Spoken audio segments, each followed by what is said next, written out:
tem 28 anos, é jornalista, especializado em comunicação na Casper Líbano. Estou falando do César, diretor da Eu Mesmo Ideias, onde ele vai falar um pouco sobre a sua ideia, sobre a sua empresa.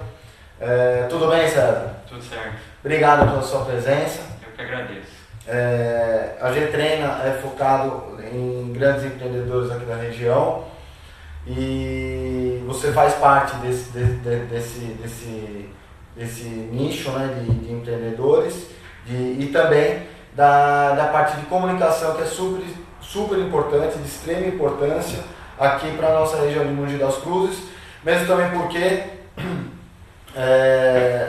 os empresários da região têm que se preocupar com a comunicação, com a sua imagem, né? Não só em Mogi das Cruzes, mas em Suzano, Itaquá, Boá, Ferraz e na cidade de São Paulo, né? No estado de São Paulo em geral.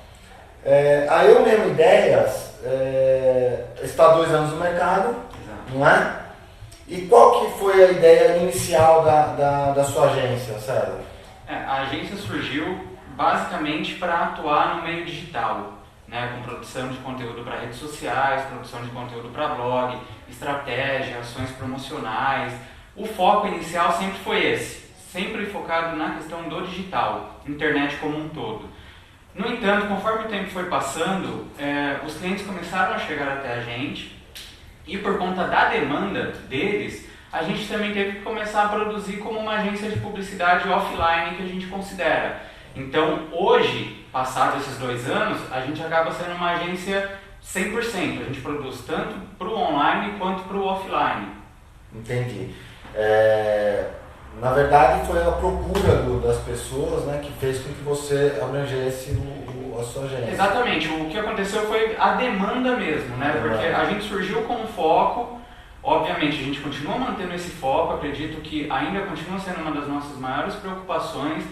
Mas por conta de um mercado... Preocupações por quê? Desculpa. Preocupações no sentido do desenvolvimento do trabalho. Na verdade, eu acredito que a Eu Mesmo ela amadureceu nesses 2 anos no sentido de que, mais do que a gente, de repente, se classificar só como online, offline, agência 360, esse tipo de coisa que é muito comum no mercado, a gente considera que tudo que a gente desenvolve é um trabalho integrado. Então, a gente sempre pensa a comunicação. Então, por exemplo, você tem uma empresa, você quer conversar com algumas pessoas, possíveis clientes ou já clientes, enfim, a gente delimita isso e vê qual é a melhor maneira de conversar com essas pessoas. Se é por meio do digital, internet, blog, rede social, ou se é por meio, digamos, do mais tradicional, um outdoor, pode ser necessário, a TV, enfim, cada campanha acaba, na verdade, dando pra gente a mídia, né? A gente faz sempre adequado com o objetivo. Com o objetivo. Com o objetivo que o cliente tem. E com as pessoas que ele quer atingir. Mas e se o cliente tiver um objetivo errado? Vocês orientam? Também, claro. Uma ideia, obviamente, porque a gente sempre brinca. Quem entende melhor do negócio é o próprio cliente. Obviamente que nós entendemos da comunicação, da melhor forma de comunicar para quem ele quer conversar. Mas eu não consigo ultrapassar o conhecimento que ele tem sobre o próprio produto, serviço, enfim. Isso a gente sempre leva muito em consideração. Só que aliado a isso, a gente sabe do que a gente está falando da parte da comunicação, da divulgação, da propaganda, do relacionamento, que hoje às vezes até ultrapassa a importância da comunicação como um todo. Então, com base na verdade nessas conversas que a gente tem, acaba criando-se, obviamente a criação sai da agência, mas a gente também não é, digamos, generais a esse ponto de impor ou só achar que nós estamos certos, enfim, sempre surge desse diálogo de agência, da parte da comunicação, daquilo que nós entendemos aqui, com a parte do cliente, daquilo que ele entende lá no negócio dele. Acho que por isso que a gente consegue ter campanhas que alcançam seus objetivos, que são bem sucedidas e que trazem retorno dos clientes. Por exemplo, na parte de prestação de serviços, né? Que você deve ter alguns clientes, Sim. com certeza, Sim. que é focado na parte de prestação de serviços. Como você estudaria um cliente na parte de prestação de serviços para a região de Mogi das Cruzes, mesmo também porque Mogi das Cruzes está crescendo, né, cada dia e a estrutura da cidade permite com que a pessoa se preocupe com a sua comunicação em prestação de serviços e também os seus concorrentes. como que você faz em relação à prestação de serviços, a divulgação? Nós temos alguns clientes que prestam algum tipo de serviço, que oferecem serviços que não necessariamente são de varejo ou produtos, né? Nós temos colégio, academia, clínica de estética, que bem ou mal eles estão oferecendo. É um produto? Porque tem uma relação comercial, mas não se enquadra, por exemplo, num varejo, que é outro tipo de cliente que nós também temos. Então, qual que sempre é o foco? O que é importante desse serviço? Por quais motivos os clientes ou os futuros clientes, ou que você quer trazer novas pessoas, procuram a sua empresa? A gente sempre parte basicamente desses pontos que são primordiais. O que é a sua empresa? Qual é o posicionamento dessa empresa? O que ela tem de diferencial? Quem tem que pegar, né?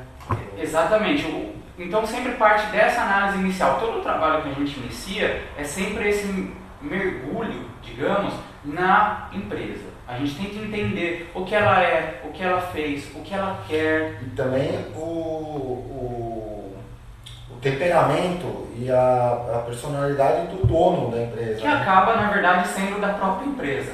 É impossível dissociar, isso é muito difícil. Só empresas que eu acho que são muito, muito grandes que conseguem tirar um pouco desse personalismo, digamos. Quando a gente fala de mercado do Alto Tietê, acho que pouquíssimas empresas conseguem tirar a figura do dono da figura da própria marca. Isso aqui no Alto Tietê é bem complicado, é bem difícil porque as empresas, mesmo as maiores empresas, às vezes precisa de é necessário que a empresa ela tenha uma identidade própria, independentemente de ser o João, o Marcos, o Paulo quem esteja à frente. Obviamente que o conhecimento de quem está à frente às vezes faz diferença, principalmente no mercado que não é muito grande. Então, por exemplo, se você chega numa pessoa e fala, a empresa X, mas quem é a empresa X? É o César, por exemplo. O César, sei lá, ele é conhecido da sociedade, ele tem uma atuação idônea, tem um caráter bacana, as pessoas conhecem, obviamente que isso vai abrir as portas. Sim. Né? Mas nem por isso o César, pessoa física, é necessariamente a cara do César, pessoa jurídica da empresa que ele tem. Então isso também é difícil de separar, mas eu acredito que o próprio mercado às vezes acaba separando naturalmente.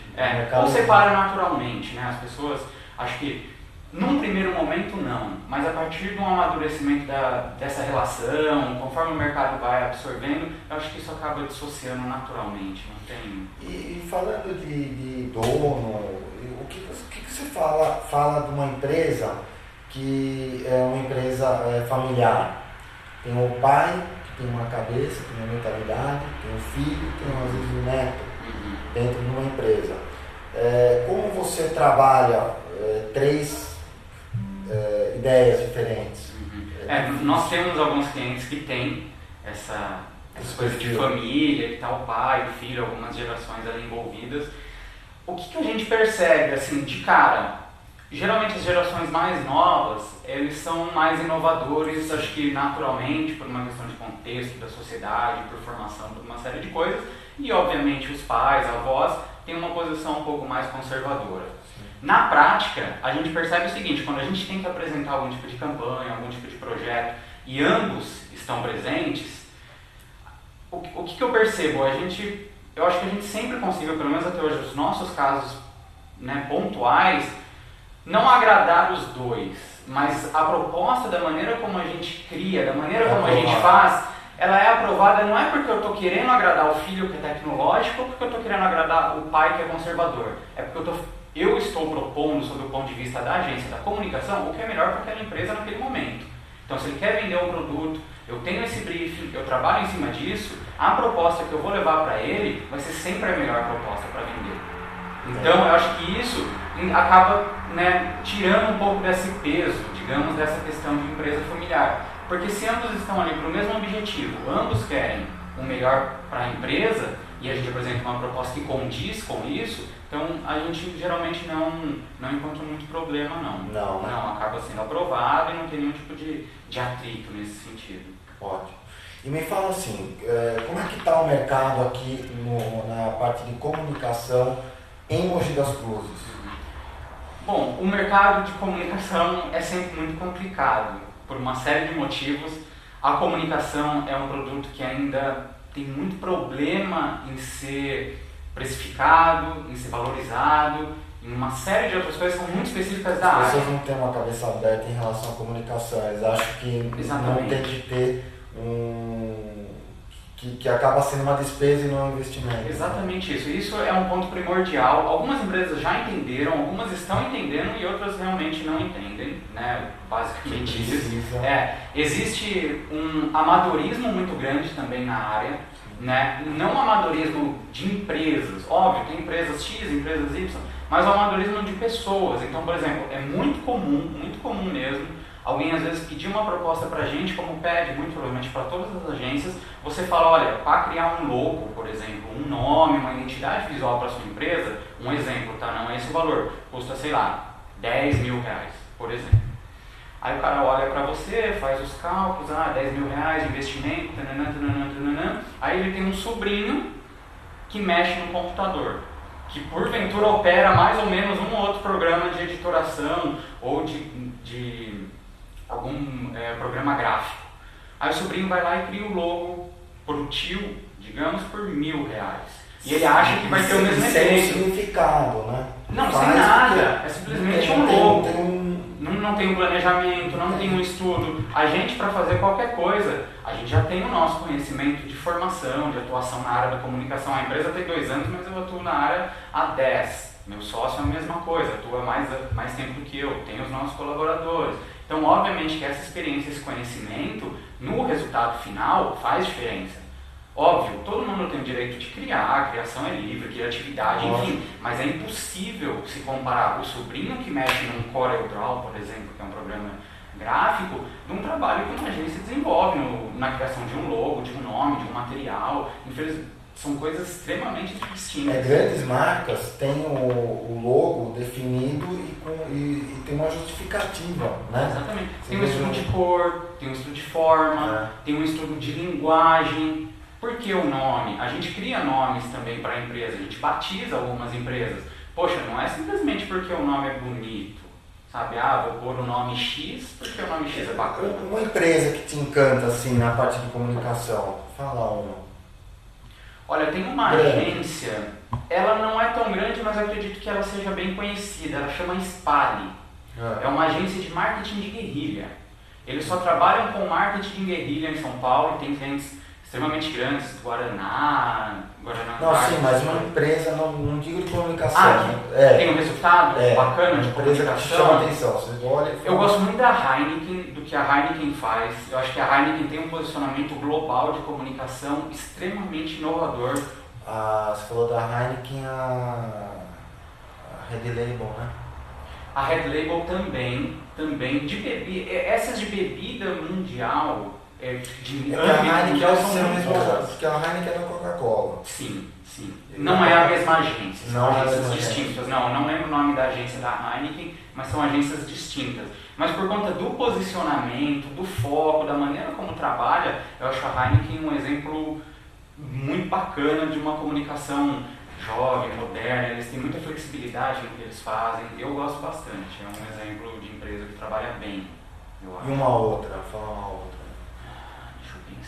Eu acho que a Benetton sempre foi referência por conta das polêmicas. Você sabe o que eu estava pensando, né? É clichê falar da Benetton, obviamente, por conta, né, de todo mundo sempre associa a Benetton a essa questão dos clichês, das polêmicas, das questões que ela levanta, mas ainda assim eu acho que vale, que ela continua conseguindo mexer com a sociedade como um todo. Né? A Benetton, ela é antiga, há quanto tempo? A Benetton já vem da década de 80, provavelmente. E a Benetton, ela, daquela época, ela já tem uma ideia atualizada. Ele né? já vem de lá. Já vem de lá, a forma como eles trabalham, como eles divulgam. Sim. O logo dela é fantástico. Exatamente. Né? E eles sempre tiveram essa coisa do choque mesmo. E o bacana é que eu, pelo menos, percebo que o choque não é simplesmente o choque pelo choque. Eu sempre percebo que nas campanhas da Benetton, eles trazem alguma coisa que está acontecendo na sociedade, naquele momento, naquele contexto, e eles trazem para a propaganda. Acho que isso é bacana, porque, eles, obviamente, ele é uma empresa, ele tem que ter lucro, ele quer vender. Mas nem por isso também ele não quer, de repente, levantar algumas questões que são pertinentes para todos, né, para a sociedade como um todo. Então, acho que isso é bacana. Da Benetton, acho que é uma coisa muito bacana.